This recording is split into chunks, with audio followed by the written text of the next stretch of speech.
അധികാരമേൽക്കും മുൻപ് മന്ത്രിമാരുടെ ഗൺമാൻ പട്ടികയെ ചൊല്ലിയും വിവാദം. കോൺഗ്രസ് അസോസിയേഷൻ തയ്യാറാക്കി നൽകിയ പട്ടികയിലാണ് വിവാദം. RSS ബന്ധമുള്ളവരും സോളാർ വിവാദത്തിലെ സുരക്ഷാ വീഴ്ചയിൽ ആരോപണ വിധേയയായ പോലീസ് ഉദ്യോഗസ്ഥയെയും പട്ടികയിൽ ഉൾപ്പെടുത്തിയെന്നാണ് ആക്ഷേപം വന്നിരിക്കുന്നത്. വിവരങ്ങളുമായി ഷീജ തിരുവനന്തപുരത്ത് നിന്ന് ചേർന്നു. ഷീജ, വിവാദങ്ങൾ അവസാനിക്കുന്നതേയില്ല. ഇതാ അധികാരമേൽക്കും മുൻപ് ഗൺമാൻമാരെ ചൊല്ലിയും കോൺഗ്രസിനുള്ളിൽ വിവാദം പൊട്ടിപ്പുറപ്പെട്ടിരിക്കുകയാണ്.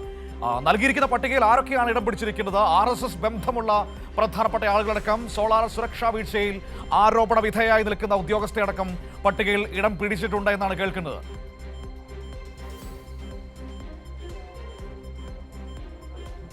തീർച്ചയായും മനു, അതായത് ഈ സർക്കാർ അധികാരത്തിൽ ഏറുന്നതിന് മുൻപ് തന്നെ ഗൺമാൻമാരുടെ പട്ടികയെ ചൊല്ലിയാണ് ഇപ്പോൾ വലിയ തോതിലൊരു വിവാദം ഉയർന്നിരിക്കുന്നത്. മനു നേരത്തെ സൂചിപ്പിച്ചതുപോലെ തന്നെ ഇതിൽ വിവാദ വിഷയങ്ങളിൽ ഉൾപ്പെട്ടവരെയാണ് ഈ പട്ടികയിൽ ഇപ്പോൾ ഉൾപ്പെടുത്തിയിരിക്കുന്നത് എന്നുള്ളത് തന്നെയാണ് ഇതിൽ ഏറ്റവും പ്രധാനം. അത് കോൺഗ്രസ് അസോസിയേഷൻ ഇപ്പോൾ തയ്യാറാക്കി നൽകിയിരിക്കുന്ന പട്ടികയിൽ ഒന്ന് ഉള്ളത് സോളാർ വിവാദത്തിലെ സുരക്ഷാ വീഴ്ചയിൽ ആരോപണ വിധേയയായിട്ടുള്ള പോലീസ് ഉദ്യോഗസ്ഥ, അവർ ഈ പട്ടികയിലുണ്ട്. മറ്റൊന്ന് RSS ബന്ധമുള്ള വ്യക്തികൾ വരെ ഈ പട്ടികയിൽ ഉൾപ്പെടുന്നു എന്നുള്ളതാണ് വലിയൊരു ആക്ഷേപം ഉയരുന്നത്. പെരുമാറ്റ പ്രശ്നത്തിൽ അന്വേഷണം നേരിട്ട ഉദ്യോഗസ്ഥർ ഈ പട്ടികയിൽ ഇടം പിടിച്ചിട്ടുണ്ട്. 80 പേരുടെ പേരുകൾ ഉൾപ്പെടുന്ന പട്ടികയാണ് നിലവിലിപ്പോൾ നൽകിയിരിക്കുന്നത് എന്നുള്ള കാര്യമാണ്. സെക്യൂരിറ്റി വിഭാഗം പട്ടിക,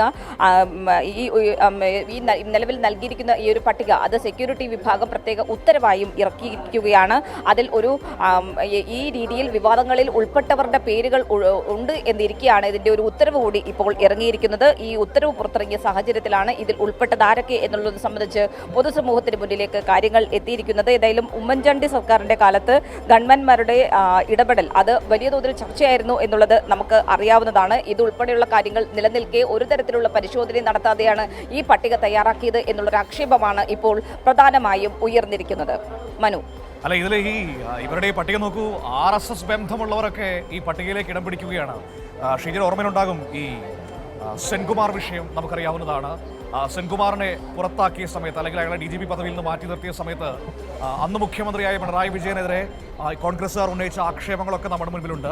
ആ സെൻകുമാർ പിന്നീട് എങ്ങോട്ടേക്ക് പോയതെന്നത് നമ്മുടെ മുൻപിൽ ചരിത്രമായി നിൽക്കുകയാണ്. ഇന്ന് ആ സെൻകുമാർ എത്തി നിൽക്കുന്ന പാളയം ഏതാണെന്ന് നമുക്കറിയാവുന്നതാണ്.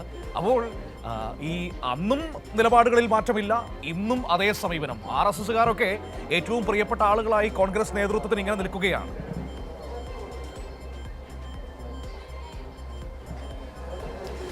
തീർച്ചയായും മനു, അതെടുത്ത് പറയേണ്ടത് തന്നെയാണ്. കാരണം എങ്ങനെയാണ് കോൺഗ്രസിന്റെ ഒരു പട്ടിക തയ്യാറാക്കുമ്പോൾ അതിലേക്ക് RSS ബന്ധമുള്ള ഉദ്യോഗസ്ഥർ കടന്നു വരുന്നത് എന്നുള്ളത് വലിയ ഒരു പുതുമയുള്ള കാര്യമല്ലെങ്കിൽ പോലും അതൊരു ഗൺമാൻമാരുടെ പട്ടികയാണ് എന്നുള്ളതാണ് അതിന്റെ ഗൗരവം വർദ്ധിപ്പിക്കുന്നത് എന്നുള്ളതാണ് നമ്മൾ എടുത്തു കാണേണ്ടത്. അതിൽ ഒരു കാര്യം, ഒരു ഭാഗം മാത്രമല്ല, അതായത് ഈ RSS ബന്ധമുള്ളവർ ഒരു ഭാഗത്തുണ്ടെങ്കിൽ പെരുമാറ്റ ദൂഷ്യത്തിന് നടപടി നേരിട്ടവർ വരെ ഈ പട്ടികയിൽ ഇടം നേടുന്നു എന്നുള്ളതാണ് അതിൽ ഏറ്റവും പ്രധാനപ്പെട്ട കാര്യം എന്ന് പറയുന്നത്. അതോടൊപ്പം തന്നെ ആണ് ഈ സോളാറുമായി ബന്ധപ്പെട്ടുകൊണ്ട് അതിൽ സുരക്ഷാ വീഴ്ച വരുത്തിയ ഉദ്യോഗസ്ഥ, അവർ ഇതിൽ ഇടം നേടുന്നു. അങ്ങനെ എന്തൊക്കെ പ്രശ്നങ്ങൾ ഉണ്ടാക്കുന്ന ഉദ്യോഗസ്ഥർ ഉണ്ടായിരുന്നോ ആ പ്രശ്നങ്ങൾ ഉണ്ടാക്കുന്ന മുഴുവൻ ഉദ്യോഗസ്ഥർക്കും ഈ പട്ടികയിൽ ഇടം നേടാൻ സാധിച്ചിട്ടുണ്ട് എന്നുള്ളതാണ് ഈ 80 പേരുടെ പട്ടിക പരിശോധിക്കുമ്പോൾ നിലവിൽ നമുക്ക് മനസ്സിലാക്കാൻ സാധിക്കുന്നത്. ഇത് സംബന്ധിച്ചുള്ള ഉത്തരവും ഇപ്പോൾ സെക്യൂരിറ്റി വിഭാഗം ഇറക്കിക്കഴിഞ്ഞിരിക്കുകയാണ്. അതിൽ വലിയ തോതിലുള്ള ഒരു അതൃപ്തി ഇപ്പോൾ തന്നെ ചില ഭാഗങ്ങളിൽ നിന്ന് ഉയർന്നു വന്നിട്ടുണ്ട് എന്നുള്ളതാണ് മനസ്സിലാക്കാൻ സാധിക്കുന്നത്.